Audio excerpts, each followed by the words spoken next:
Welcome back, viewers. We are still on the show. We are still doing the conversation on employee motivation, and the studio is hot.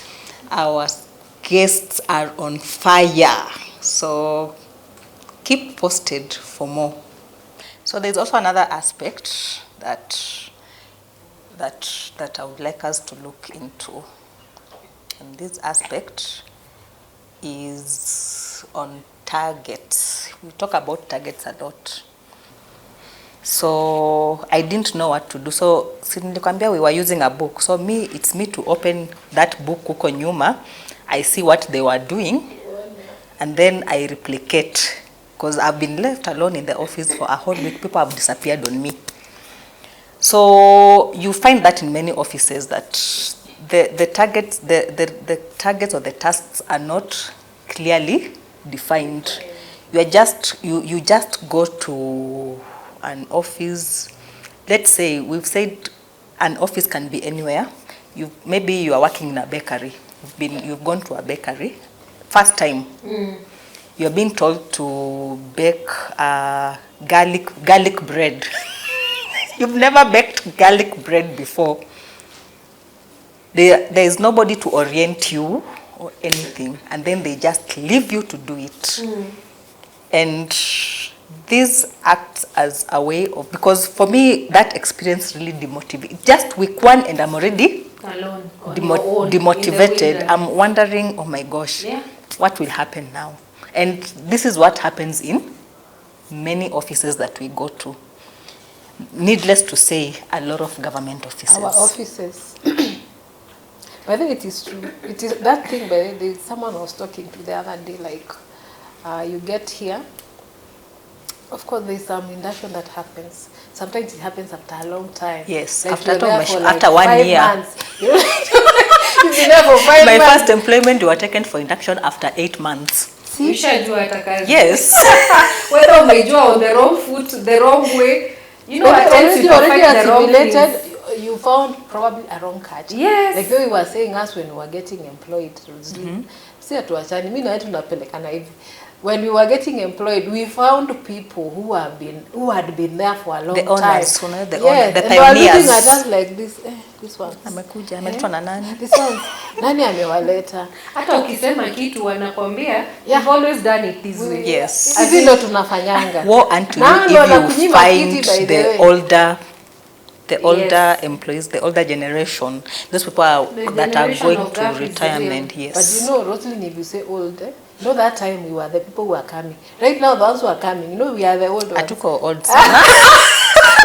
We are the old ones. These are people who've been in an organization for long, especially when they realize that you've done a lot in your life. You actually remind them of their failures. Their failures and insecurities that are coming up and what. Umekuja mbio sana. Actually, in some places you're told, slow down. Slow down, madam. Yeah. Tumeona wengi. Tu ndo walikuwa na kujimanga vitu. Tumeona wengi. You at least you were given. Okay, that was a transition. But but considering where I was coming from, this was really a culture shock for me. Like ati mtu anaweza kosa computer, mtu anaweza kosa a workstation. And I was kept at the reception. And in the same agency, by the way. Don't usisahau. It is the same agency. It's only that you transfer from this department to another. So I always tell that's why for me, when I do career coach to people, I tell them one of the biggest assignments that you need to do is to do your own assignments about where you're going, so that you also realign your expectations. Because our expectations is you're going to get a better place. But if you do your research, you know, you ask around, probably decisions have already been made that you're being transferred. So it's not in your control. At times, it could be in your control such that you're able to go and renegotiate with the boss and say, I don't think I will fit where you're, if there is room. If there isn't, you now start working towards lowering your expectations and preparing yourself psychologically. Yes. Therapy. So that 5 of them. 5 therapy sessions to really. So I'm talking from my own. Because what happens, and for me I say, especially when you're looking for a job, just know that you could get a worse place than you know when you people say from the fire to, from the frying pan to the fire itself. Emotional. But that doesn't tie you there. You can also get from, I also know a friend of mine, alitoka job hii, akaingia hii, akapata ni mbaya, akatoka hii, akaingia. Alipata the settlement in the fourth job. Because what are we saying? Wewe ndio unajua what you're looking for. At times, we settle for less. And we chain ourselves in this environment, then we become very demotivated. What I realized in the 1 year in 13 places is, when you're looking for a job, na uko serious, aki utapata. When you're desperate, you will get ata, because when you're looking for a job, you apply in different places. Yeah. So hizi zote kwenye ulikuwa umeitwa interview, kuna zingine ulikuwa umedecline, so you go back and ask them. So it is true. when actually you're looking, like for me, for the 16 years, I have never applied for a job. I was okay. But there was 1 year I applied over 100 and something jobs because I really wanted to move. So you don't have to settle for less. If you feel your values, you know what you expect, it's way below. Kuna kwingine uta-adjust, but kwingine itakupatia pia mental health anguish. You know, every day you'll be anxious, you're stressed, and so forth. But unto what you asked about the targets, you know, I said employee motivation has to start from employment, from the advertisement, the recruitment. Did they advertise using the right channels? Was it an internal advertisement? The recruitment process, the interviews, very key. Then the induction and the contracting. What are you being employed to do? Do you have a clear JD? Because when you go to labor courts, most of the employees who have taken employers to court, those are the questions. Mtu anaulizwa, ulijua what you ought to do? Because you ought to have signed your job description na iko kwa file yako. But do you know that in most of these offices, people never do what they were employed to do? It's okay, but, and that is where now we are coming to, in terms of motivating an employee. Do they understand what they ought to do? Because it's okay, I was employed for this, but now things have changed. At LBCT, I got employed. Chief's office. I got employed doing one thing, but over the 16 years, I have done different things. But every time, my JD was reviewed.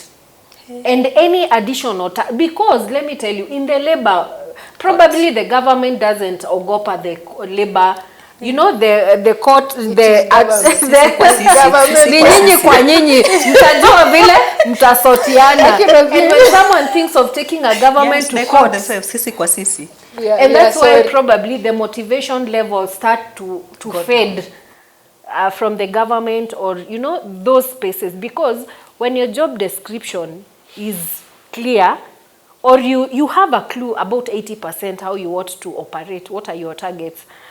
Because also, remember, this organization has a vision, the mission, and the strategy. Why do they exist? Then a strategic plan. Because your JD is not just uku, it's targets delivered from the strategic plan. Custodian was strategic plan ni nani?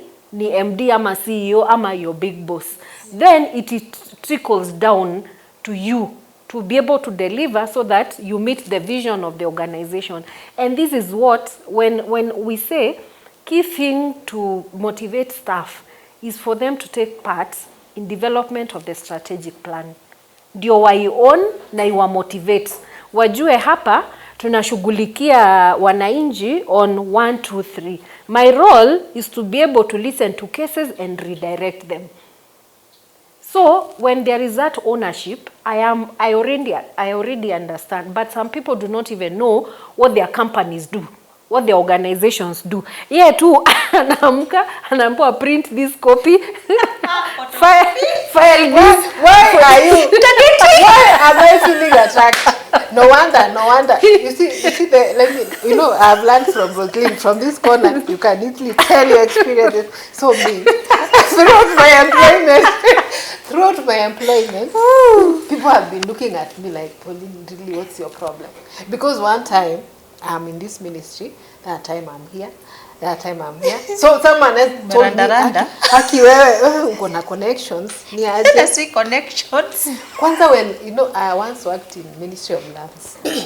When I left, it's like everyone was, How can you live who there? leaves Ministry of Lands? Who does? I also worked in Ministry of Lands, but I that would I had never to want to treasure. go to Ministry of Lands. So people are looking at you like, Pauline, there's something wrong in your head. Ministry of Lands, Treasury. National Treasury, State Law Office. What is Company your registry. problem? In fact, State Law, Company Registry. What is your problem? So I'm actually realizing my problem right now. I'm going to research more that. But what you're saying, by the way, it's so true. I look at it and I see, well, okay. Even people think, Yes. ukikuwa kwa Ministry of Land, all those stories we hear, utapata shamba, Pesa. utapata pesa. They do not know even what role. They do not know which role you play in that Ministry of Lands. And what are the control levels within that ministry that you have. And that's why personally I say some decisions are so personal. Yes. Actually, growth is a personal decision. It's intentional. Yeah, it's intentional. I thought I was starting to become the But many times we get lost. Let me tell you the 13, hata ukiangalia CV yangu hautaona hizo 13 places I worked. Kwanza, my first work was in a bank. And I worked in a series of 6. Who leaves a bank? I worked in 6 banks. Uzuri, when you're leaving another bank, it's easier to get into the next. 6 banks.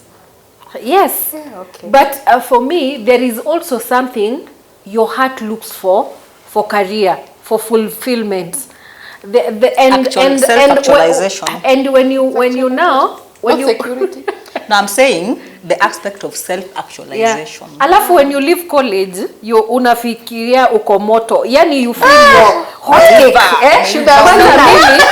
Mimi sasa nimemaliza, nimefanya diploma, nimefanya masters. Hey, and for sure I was hot cake. And somehow mimi good luck follows me. There is nowhere I have ever applied for a job. Yenye sikuitwa interview. Tell us your ways. Master, tell us your ways. Another show. I tell you how. I went that hot with my diploma. And I was deflated. And people think positions actually motivate people. When I left my other organization, the 13th one, sasa hapa nilikuwa chini, I was down.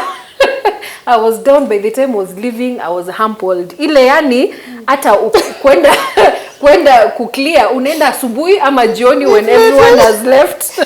That has been me. The office. So when I left my that last place, I was so low. Yet I was the regional coordinator in Africa. Hey, madam. Nilikuwa na gari ya ofisi, nilikuwa na mileage ya 30,000 every month, nilikuwa na credits kwa simu yangu ya 10k every month. Yeah, I had a driver. I'm getting stressed. I had a driver who used to come and pick me. And you still left. Because when we talk about employee being at the edge, hakuna kitu itamrudisha. Maybe you ajitafute ajipate. So and now moving into this new organization, the CEO, the executive director, 2 of them left when I was there. So I realized, kumbe, even the who is who, it's a normal thing. So when I applied for an interview in where I left previously, it was a research job. When I went for the interview, I didn't get. But the HR called me and told me, we have a vacancy at the reception. Deflation. And I took it. Receptionist. And people were mad at me. People said I was crazy. I need to go and see a psychiatrist. I understand. I have lost it. But for me, I knew. Sasa nimejipata. Let me start that low. One, nipate hata mimi cool off. Because I felt like the world was mine. You know, mimi ninatawala. I nini buttons, you know? And I had completely lost myself. So now that was from regional? Yes, to an admin. And ilikuwa casual job. Na hapa nimeacha contract ya 9 years. And the salary was good. The package was good. You're really a risk taker. Yes. Wow. And I went and started off the job. I didn't know I ought to make tea and clean. But let me tell you, when you have made a personal decision to look into how things ought to be, you will. Yeah. It doesn't matter even where you will start. I went. So when I was told, ni wewe utakuwa ukiosha, unapika chai, kai. Then my boss from the other side akaambiwa what I am doing. With master's degree. He degree. said, she's just wasting her time, herself because of pride. What? Eh?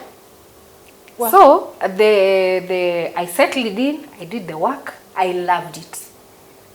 But I told people I am just an admin. I didn't tell them what it entailed. Because that time, uko pia na aibu, you know? Of course, the salary is low. You've left many things. But I'm happy I made that decision. Because I think in the past 2 years, nilikuwa nimeanza ku-earn, already niliconfirmiwa, I think within the year, I got a good salary, I got insurance, I got, you know, all the benefits started coming. And this is the position, this is the institution I have left in top leadership, being the business development manager. Nimeenda tu through the ranks and felt fulfilled. At every step, I found myself more, and I was more motivated to be a better person, to contribute now, the enthusiasm that we are talking about. You know, I felt I belonged. I felt I needed to innovate and make better, you know, the company to grow. And because when I grow as a person, the company will grow. So some of the motivation is not pegged on positions. Yeah. At times, we have even senior people who are demotivated or disengaged completely. But we have people who are down there, who are just, you know, going back. And at times, we just have to step back for us to start. Uko chini, umejiactualize, ama uko huku katikati ya hierarchy, but you go back, start by getting your basic needs, you know, psychological, and you go back and you feel fulfilled. So there's a theory we used to read in campus. I think ni theory ya Mark Gregory. Theory X and theory Y. So the employees that belong to theory X are the ones that are not motivated, wako tu hapo, they are not like, yani they're just there, they come to work for the paycheck at the end of the month. And then we have employee Y, where they are motivated, they're enthusiastic, they look forward to coming to work and all that stuff. So it reminded me of that theory back in the university. So I would like us to discuss the different methods of motivating employees at the workplace. And the most common one is rewards and sanctions. A lot of people will be surprised with sanctions, because sanctions is not a good place to be, but it is a way of motivating employees. Yeah. Rewards and sanctions. Yeah. So let's discuss rewards and sanctions, and then other than rewards and sanctions, you give us other methods that we can use managers can use to motivate their employees. Sure. You know, many a times when you think about reward, probably we think mostly it's after someone has done something, you know, out of this world. But at times you may just want to put a few structures in place. I'll use a good example of Java. If you go to Java, you'll find them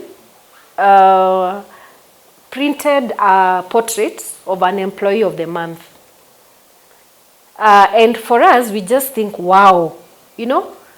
So one time I had a conversation with the supervisor, and he was now the employee of the month, and not only in that branch, in a number, I think, regional. So he told me every time he sees that photo, it gives him motivation. He feels he belongs. And so motivation, one, doesn't have to be expensive. It can be the small things, the reward system, even a certificate may mean something. I think 2022, I was the employee of the year. Nakwambia wiki mzima sikulala. Sorry. Yes, I was given then you're recognized during the annual staff meeting by the executive director. Yani, I went home and asked, mimi ni mimi, as in, you know me, I've always been on the wrong book, on the wrong side of employee, you know, always fighting the systems and not politically correct. But that gave me, I was like, wow. And the following year, I delivered because I was feeling, as in, ilitoka wapi. So you see, I was given a certificate, and I think something, I can't even remember, but the certificate, mpaka wa leo nikiangalilia. No, it was a speaker, a Bluetooth speaker, and yeah, it was a gift, but the certificate, nilienda mpaka nikaiframe. So employee reward. I think I've also had a recognition when I was in Huduma Center. For? I don't know if it was not time. For what? I am so curious.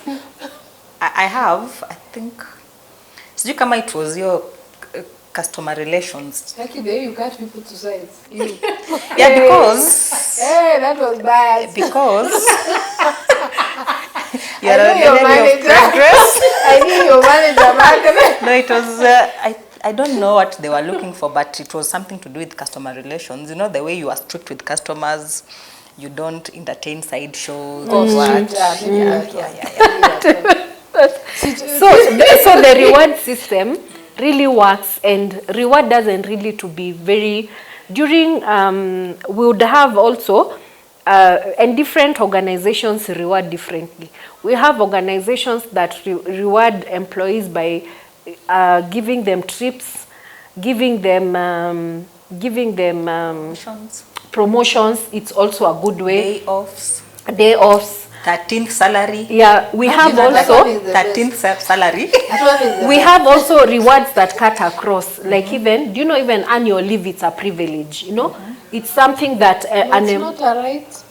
It's a right, but also a privilege, because there are some places, even maternity leave, as much as it's on the constitution, some organizations actually, you'll hear someone went for 2 weeks and they are back to work. So it's a consideration. I was sharing with Pauline today in the morning, an organization that we were helping develop their wellness program. Paternity leave in Kenya currently is 2 weeks, but for them it's 3 weeks. Maternity leave is 6 months. I actually was asking men if they really need that paternity leave, it should be increased, and they say they don't need it. Some need. Some need, especially now where you cannot even afford a house girl, or your partner is going through some postpartum issues. Some need. Yeah, some of us, like one time I called my husband's boss, nikamwambia, ambia mtu wako arudi kazi. I don't need him here. He's giving me stress. You know, because he's just partying. Oh, you know, amechukua leave. Amechukua leave ya mtoto, but I don't even see him. So I called the boss, and the boss was our friend. Nikamwambia, ambia mtu wako arudi kazi. Mimi simtaki hapa, hata ananipatia stress. So, but depending on what organizations think about reward system, one, it needs to have ownership. So include even the team leads to be able to think through. Even employees, they can actually design their own reward system so that they accept. Then also when it comes to determining who is being rewarded, it's also fair. Because if it's not, it demotivates. I know of an organization that they told me, they are demotivated because people who are indisciplined, people who don't come to work on time, at times hata unawatafuta for a month, you don't know where they are. Kukikuwa na foreign strips Hey. they are given. So what you're enabling their wrong behavior and demotivating the employees who work. So motivation is reward system is a number of things. There are people who have enhanced medical cover. There are people who go for holiday. You know, they can even do mountain climbing. You know, those things that really are not job related, but they push. My employer takes us to White Sands every end of the year for 5 days. Hey. Can I come and work? Good. And we don't go by road, we fly. Yeah. Team building activities, you know, those reward system. But now also picking exceptionality and rewarding it. So it motivates people. We have even some places where when you clear your degree, you're given a one-step promotion. When you do your master, so other people are actually motivated.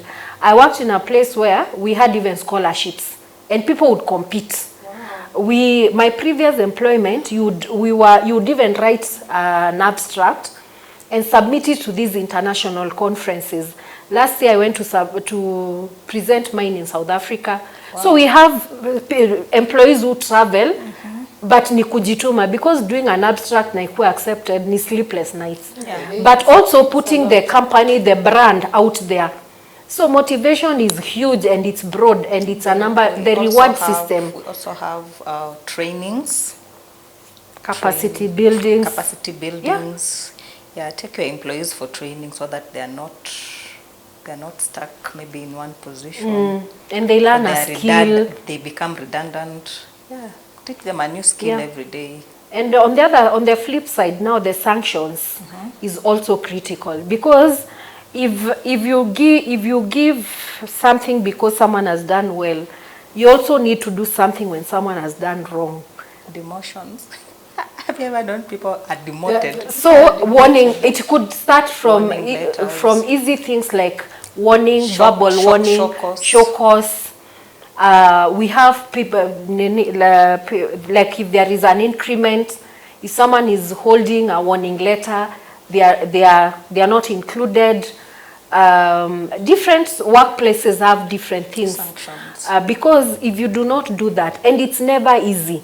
It's easy to reward, but to sanction, it's people actually, even in management, they run away. Yeah. They feel like I don't want the person to deliver bad news. Yeah, it was just sanctions. It's like, you who delivers the bad news. No, that place hakukuwa na rewards. Sanctions. Sasa hiyo ndio mbaya. Hakuna trip unaenda Naivasha. If you are like this, when people are going to Mombasa, you are not going. That is wrong, and that's why many people are never even able to give negative feedback.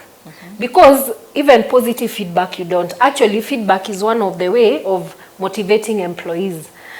So kama nimekuwa nikifanya vizuri hii time yote na ujai niambia, nikifanya vibaya once ndio unaniita, I'll not take it well. I will actually be very defensive. So, but when continuously you're told, Roslyn, that is good, you did a good presentation. So hata ile siku utachelewa akwambie, leo things are not, you'll actually see the balance. But if always your team lead is always giving you negative feedback, you know, ufanye hivi, it becomes very hard for someone to even truly accept that is me. Yeah, so when I was in college, when in campus, I was told, like, if I'm the HR of an organization, there will always be these things that will always come up, discipline cases. And one of the major discipline cases that we deal with is late coming at work. So we were told if somebody is constantly coming late to work, let's say Pauline has never been late, I may develop a tendency of coming late to work. So there's a book we normally say, we clock in, and I call for Pauline, and I'm here bashing her. Why did you come late? Don't you know the time? Why can't you wake up early? So we were told actually that is very wrong. We are supposed even to check on Pauline, what is making her come late. Maybe the husband alimtandika usiku.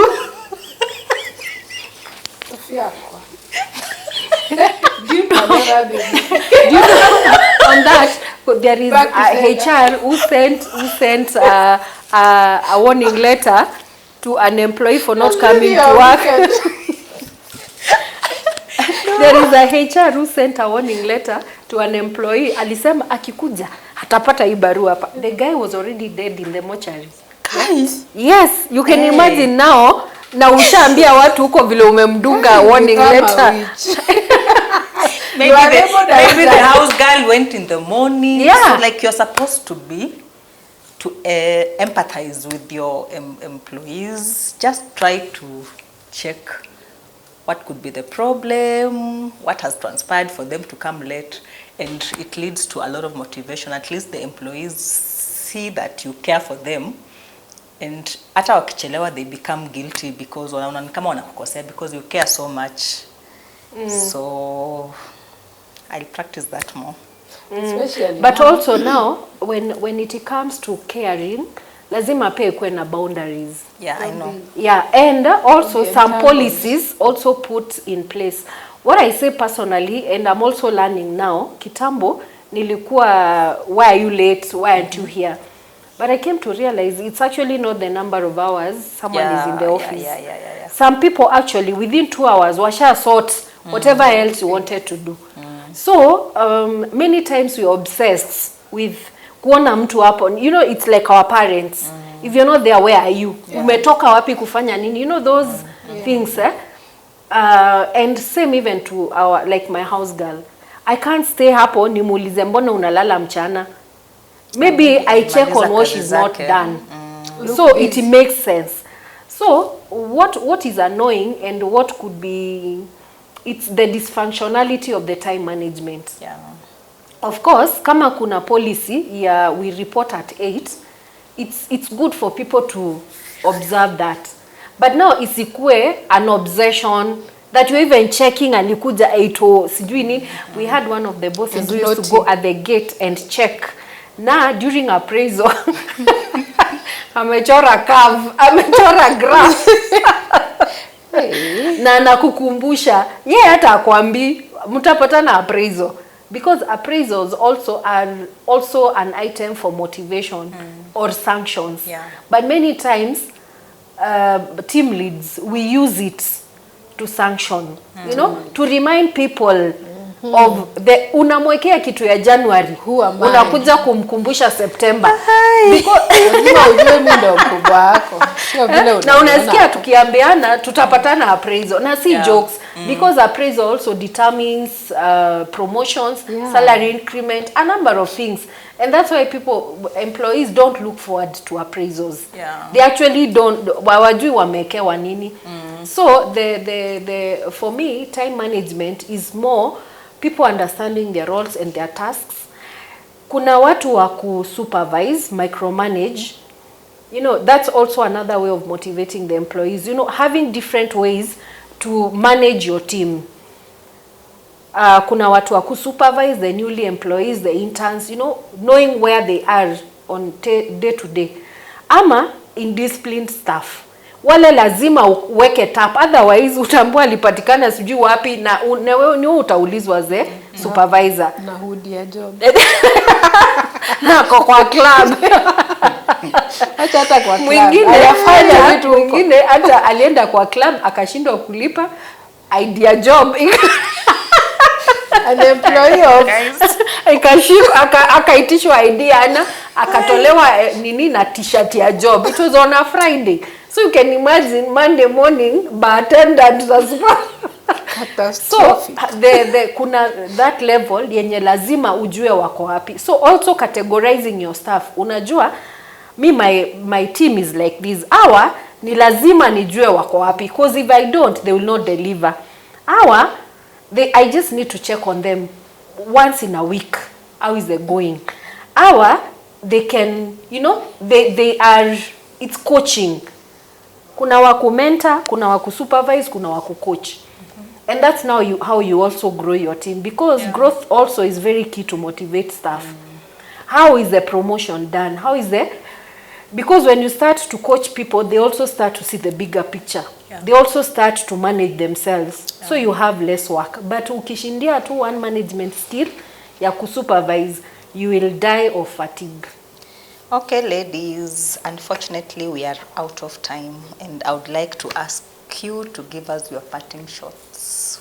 Start with Pauline. Okay, for me, I am learning to appreciate that this employee motivation, in as much as it lies with the employer, I also have a part to play. I also have a part to play. I need to heal, you know. I need to. Why are you laughing? Turn your scars into stars. Yeah, I also have a big part. Your joy is your job. Yeah. It's not just my, of course, there are employers, kuna employers zenye hatutaki kusema, but again, it also comes back to me as the employee. Thank you so much. Eva, parting shot? I would say that employee motivation or staff motivation, it's not a destination. It's a journey of recognizing that it's within workplace that employees spend most of their time, and every employer wants the employee to give their very best. So in the same concept, it's also important to start cultivating a culture where employees feel they belong, they feel there is fairness and equity. And any other thing that is done, it's either to reward or to sanction. And also the policies in place also need to guide that. Some employees actually are very motivated to work, but some aspects that are of, you know, they are not given the seriousness or priority, like, you know, sexual harassment policy at workplace. If that is not in place, yes, I am qualified, I am motivated to work, I know why I need to come to work, but if I'm experiencing sexual harassment at workplace, I do not even know what to do, how to tackle it. I am just feeling stressed and messed up. So some of these policies, if I'm also sickly, what are the policy? Is there leave days? If I'm going on maternity leave and I do not know how long I need to go, you know, some of those policies that need also to be very clear to the employees, they are inducted and they are informed and they are in place so that they can also contribute towards making them have informed choices and decisions. And also now the aspect of involving the employees in employee motivation. Employees usually have a lot of ideas on how to reward. There is a reward system and also the sanction. You know, they will give the suggestions and they will own the entire process. And not only looking at productivity as per the outcome, but the growth and the self-improvement and the enthusiasm that the workforce brings, the spirit of wanting to belong, wanting to grow themselves and wanting to grow the workplace. Well, thank you so much for your discussion today. I have learned a lot and I have been motivated. I'm more motivated than when I walked in this room. So that is all we had for you today. Until next time, bye-bye.